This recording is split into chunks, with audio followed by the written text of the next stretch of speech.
बिस्मिल्लाहिर्रहमानिर्रहीम। Hello dear, hello student, welcome to my channel as it teach official. आज का जो हमारे पास टॉपिक है वो है हमारे पास कोऑर्डिनेशन। कोऑर्डिनेशन किसे कहते हैं और कोऑर्डिनेशन हमारे पास इसी चैप्टर में हम पढ़ेंगे कि कोऑर्डिनेशन हमारे पास कैसे होता है और कितने टाइप से और कैसे कैसे होता है और प्लांट में किस तरह होता है, एनिमल में किस तरह होता है। इसी चैप्टर में इंशाल्लाह यही पढ़ेंगे। तो आज का जनरल टॉपिक है कि कोऑर्डिनेशन किसे कहते हैं। तो कोऑर्डिनेशन मैंने लिखा है कि integrate among different parts of the body. हमारे पास मुख्तलिफ किस्म के जो पार्ट्स है बॉडी के, वो हमारे पास जब वर्क टुगेदर करेगा, एक जगह पर या एक जैसा काम करता है और मिलकर काम करते हैं, इसको कोऑर्डिनेशन कहते हैं। Work together all of the body in one system, इसको हम कहते हैं कोऑर्डिनेशन। हमारे पास ये ही कोऑर्डिनेशन है और ये हमारे पास एक सलाहियत है, लिविंग ऑर्गेनिज्म, एबिलिटी है एक लिविंग ऑर्गेनिज्म का कि वो हमारे पास क्या करे, कोऑर्डिनेशन के साथ काम करे। हमारे पास मुख्तलिफ किस्म के एग्जाम्पल है। सबसे पहले मैं आपको एक एग्जाम्पल बता दूं कि फॉर एग्जाम्पल एक फील्डर है, वो कैच पकड़ने के लिए जा रहा है। एक फील्डर है, वो कैच पकड़ने के लिए जा रहा है, तो वो एक कैच पकड़ने के लिए मुख्तलिफ आर्गन सिस्टम एंड मुख्तलिफ आर्गन आर वो इन्वॉल्व है। फॉर एग्जाम्पल वो कैच पकड़ने के लिए वो अपने हैंड्स को इस्तेमाल करेंगे, दौड़ने के लिए वो मसल इस्तेमाल करेंगे, स्केलेटल इस्तेमाल होगा, उसका जो सर्कुलेटरी सिस्टम है वो हाई हो जाएगा, उसका जो रिस्पायरेटरी सिस्टम है वो भी इन्वॉल्व है, उसका आई कांटेक्ट भी उसकी तरफ होगा, उस बाल की तरफ। तो ये सारे के सारे एक सिस्टम के अंदर काम कर रहे हैं और एक कैच पकड़ने के लिए वो सारे सिस्टम इन्वॉल्व है। लेकिन ये सारे के सारे हमारे पास वर्क टुगेदर करेगा, फिर हमारे पास कोऑर्डिनेशन आएगा। तो इस टाइप ऑफ, या जो फील्डर है वो कैच को पकड़ने के लिए जो सारी चीजें इस्तेमाल कर रहे हैं ना, तो यही कोऑर्डिनेशन है, सही ना। हमारे पास टू टाइप ऑफ कोऑर्डिनेशन है, एक हमारे पास है नर्वस कोऑर्डिनेशन, दूसरा है केमिकल कोऑर्डिनेशन। हमारे पास सबसे पहले हम पढ़ते हैं नर्वस कोऑर्डिनेशन को। नर्वस कोऑर्डिनेशन किसे कहते हैं? Perform by a nervous system. ये हमारे पास नर्वस सिस्टम, इंशाल्लाह हम पढ़ेंगे नर्वस सिस्टम है क्या चीज।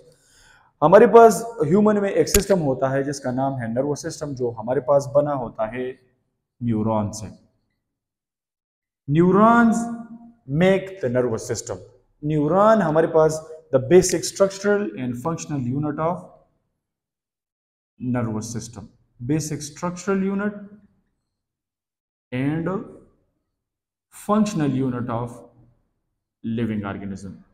फंक्शनल यूनिट और स्ट्रक्चरल यूनिट है किस चीज का? नर्वस सिस्टम का। तो नर्वस कोऑर्डिनेशन में हमारे पास नर्वस सिस्टम इन्वॉल्व है। दूसरा है कि इसमें हमारे पास जो कोऑर्डिनेशन है वो क्या होगा? इलेक्ट्रिकल होगा। इलेक्ट्रिकल मीन कि हमारे पास इसका जो स्पीड होगा वो क्या होगा? हाई होगा, स्पीड ही होगा, सही है ना। हमारे पास हाई स्पीड होगा। इसका जो रिसेप्टर है, रिसेप्टर मीन रिसीव करने वाला, जो इसका जो रिसेप्टर है वो हमारे पास सेंसरी ऑर्गन होंगे। सेंसरी ऑर्गन हमारे पास ह्यूमन में मुख्तलिफ किस्म के हैं कि हमारे फॉर एग्जांपल हमारे पास आई है, ये हमारे पास विजन के लिए सेंसरी ऑर्गन है, विजुअलाइजिंग करेंगे। फॉर एग्जांपल ईयर है, इसको हम हियरिंग के लिए इस्तेमाल करते हैं। हमारे पास 5 different type of sensory organ है, जो कि हम डिफरेंट रिसेप्टर जो है वो मुख्तलिफ रिसेप्टर है जो मुख्तलिफ सिग्नल को रिसीव कर रहा है। तो इसके जो रिसेप्टर है वो सेंसरी ऑर्गन है, सही ना। आई है, ईयर है, नोज है, टंग है, स्किन है, नोज है, टंग है एंड स्किन है। ये 5 के 5 हमारे पास क्या है? सेंसरी ऑर्गन है, which are the receptor of nervous coordination. Coordinator इसमें कौन होगा? या हमारे पास ब्रेन होगा और या हमारे पास स्पाइनल कार्ड होगा। कोऑर्डिनेटर किसे कहते हैं? कोऑर्डिनेटर हमारे पास वो है जो एक डिसीजन लेता है या हमारे पास उस सिग्नल को एनालाइज करेंगे। इंशाल्लाह हम आगे पढ़ेंगे कि कोऑर्डिनेशन और ये रिसेप्टर, ये चीजें किसे कहते हैं। लेकिन हमारे पास इधर इतना समझे कि नर्वस कोऑर्डिनेशन में हमारे पास जो कोऑर्डिनेटर है वो या स्पाइनल कार्ड होगा और या ब्रेन होगा। इसके जो इफेक्टर है, इफेक्टर मीन कि हमारे पास वो मैसेज जो कोऑर्डिनेटर से रिसीव कर रहा है वो किधर से होगा? या मसल या ग्लैंड से होगा, सही है ना। उसके जो इफेक्टर होंगे नर्वस कोऑर्डिनेशन के वो क्या होंगे, या तो वो मसल होंगे या ग्लैंड्स होंगे। इसके जो कैरियर है, मैसेज को जो ले जाने वाला है, मैंने इधर भी बताया कि हमारे पास जो मैसेज को ले जाता है नर्वस कोऑर्डिनेशन में, वो हमारे पास क्या है, वो हमारे पास न्यूरॉन है। और न्यूरॉन मैंने बताया कि it is the basic structure and functional unit of nervous system. The last one is response is contraction of muscle.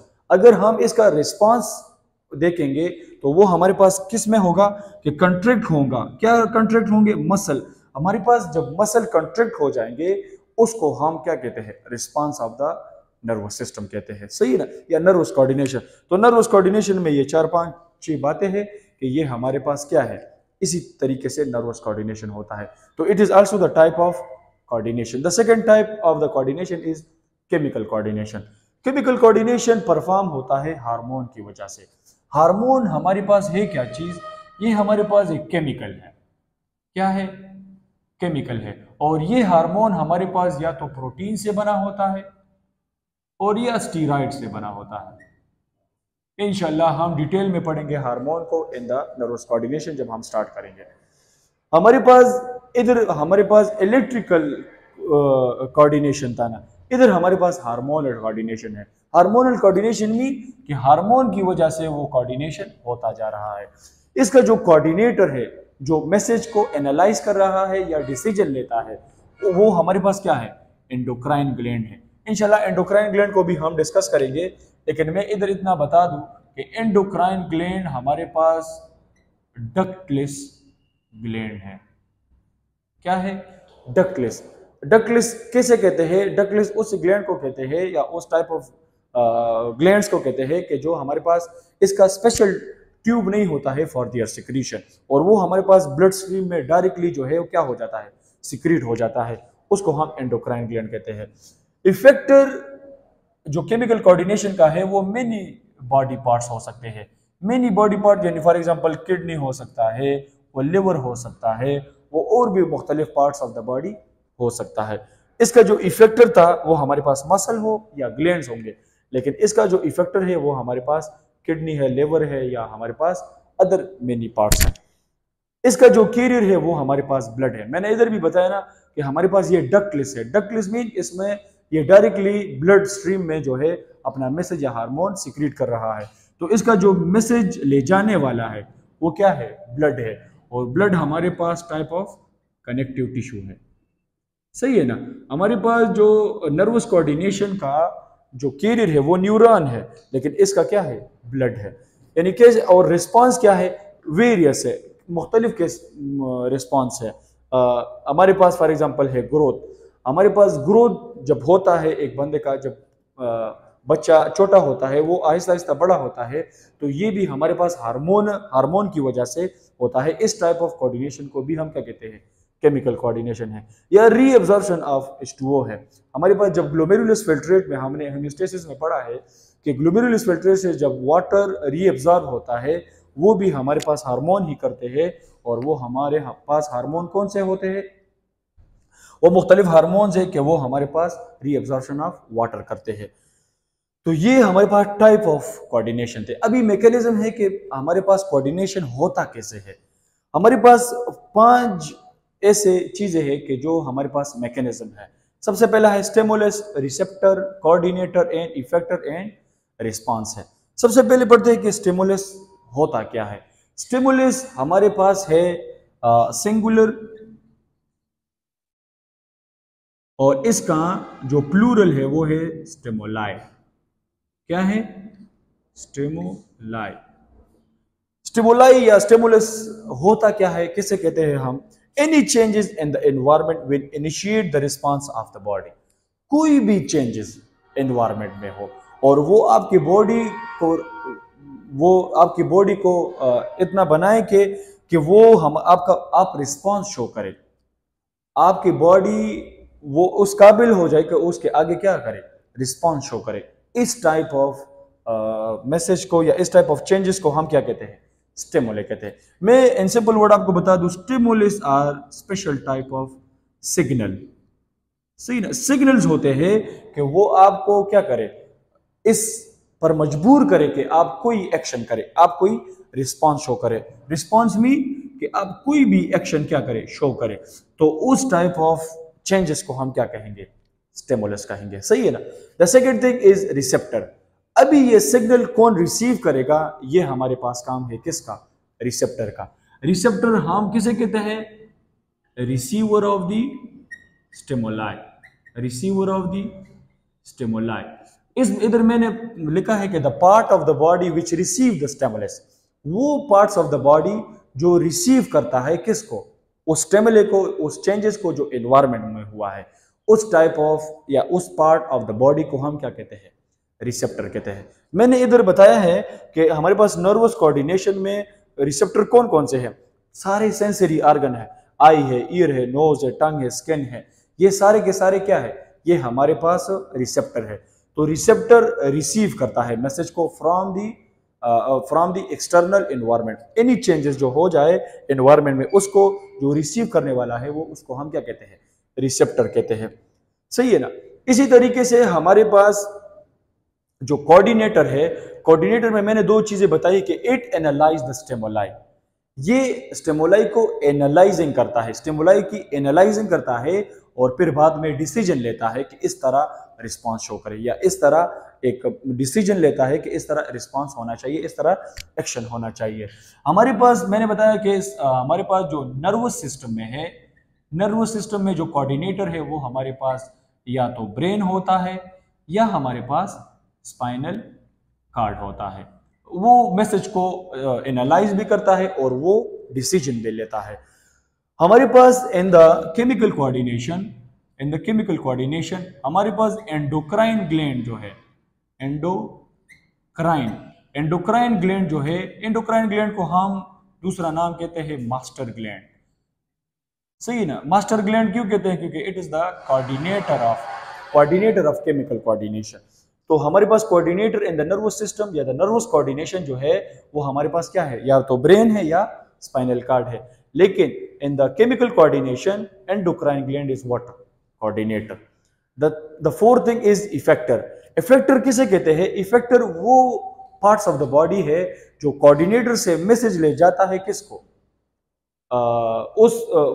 जो मैसेज रिसीव करता है फ्रॉम द कोऑर्डिनेटर। जो मैसेज रिसीव करता है या तो हमारे पास ब्रेन से या स्पाइनल कार्ड से या एंडोक्राइन ग्लैंड से, वो मैसेज रिसीव करता है फ्रॉम द कोऑर्डिनेटर। यानी फॉर एग्जांपल मैंने एग्जांपल लेके कि मसल जो है, मसल हमारे पास नर्वस कोऑर्डिनेशन में वो क्या है, इफेक्टर है। और केमिकल कोऑर्डिनेशन में हमारे पास डिफरेंट हो सकते हैं, डिफरेंट हमारे पास इफेक्टर्स है जो कि हमारे पास क्या है, डिफरेंट हार्मोन, डिफरेंट ग्लैंड्स है, डिफरेंट हमारे पास पार्ट्स ऑफ द बॉडी है, यानी फॉर एग्जांपल किडनी है, लिवर है। सही ना। ये सारे हमारे पास क्या है, इफेक्टर है, जो कि एंडोक्राइन ग्लैंड से मैसेज को रिसीव करता है, उस एनालाइजर मैसेज को रिसीव करता है, उस डिसीजन को फ्रॉम द कोऑर्डिनेटर रिसीव करता है। The last thing and very important, response. Response किसे कहते हैं, which show the action. Response हमारे पास किसको कहते हैं, एक्शन को कहते हैं, उस पार्ट्स ऑफ द बॉडी को या उसको कहते हैं कि जो हमारे पास क्या करे, रिस्पॉन्स शो करे। यानी फॉर एग्जांपल मैंने लिखा है कि pulling of hands, pulling of hand, for example किसी भी गर्म चीज के साथ हमारा हाथ लगा और हमने वापस पुल किया, तो उसको हम क्या कहते हैं, ये भी एक रिस्पॉन्स है, ये भी एक एक्शन है। तो ये हमारे पास किस में होता है, नर्वस कोऑर्डिनेशन में होता है। लेकिन सनफ्लावर मूवमेंट जो है, सनफ्लावर जो है वो सन की तरफ मूव करता है, सन की तरफ अपने रोटेशन करता है, मूवमेंट कर रहा है, तो वो हमारे पास क्या है, केमिकल कोऑर्डिनेशन है। इस सारे मैकेनिज्म को एक ही एग्जांपल में आपको क्लियर करवाऊं। फॉर एग्जांपल आपको किसी भी गर्म चीज के साथ हाथ लगा, किसी भी गर्म चीज के साथ, तो आपका जो सेंसरी है, जो स्टिमुलाई, एक्सटर्नल चेंजेस है ना, कि किसी गर्म चीज के साथ हाथ लगा, तो आपका जो सेंसेशन है, आपको जो मैसेज, जो एक्सटर्नल स्टिमुलाई है, उसको कौन रिसीव करता है, आपका स्किन कर रहा है। कौन कर रहा है, स्किन कर रहा है। और मैंने इधर बताया कि स्टिमुलाई को रिसीव करने वाला कौन है, रिसेप्टर है। तो अभी सेंसरी ऑर्गन इन्वॉल्व है, कौन, स्किन आर इन्वॉल्व है। इसका जो कोऑर्डिनेटर है, ये मैसेज जाएगा किसकी तरफ, ब्रेन की तरफ। ब्रेन की तरफ मैसेज जाएगा कि वो उसको मैसेज, वो जो स्टिमुलाई है उसको एनालाइज करे, वो एक डिसीजन ले कि मैंने क्या करना है। फिर वो कोऑर्डिनेटर मैसेज देता है इफेक्टर को, इस हैंड को मैसेज देता है कि आप एक्शन शो करें, रिस्पॉन्स शो करें। क्या करें? रिस्पॉन्स शो करें। तो हम किसी भी गर्म चीज के साथ जब हाथ लगे तो हम वापसली क्या करते हैं? पुल करते हैं। तो इन सारे मैकेनिज्म को हम कहते हैं मैकेनिज्म ऑफ द कोऑर्डिनेशन। तो ये पूरा कोऑर्डिनेशन, इसमें ये 5 चीजें इन्वॉल्व है। तो आई होप आपको समझ आई होगी। If you have any question related to the topic, you can free us in the comment section. Best of luck and have a nice day.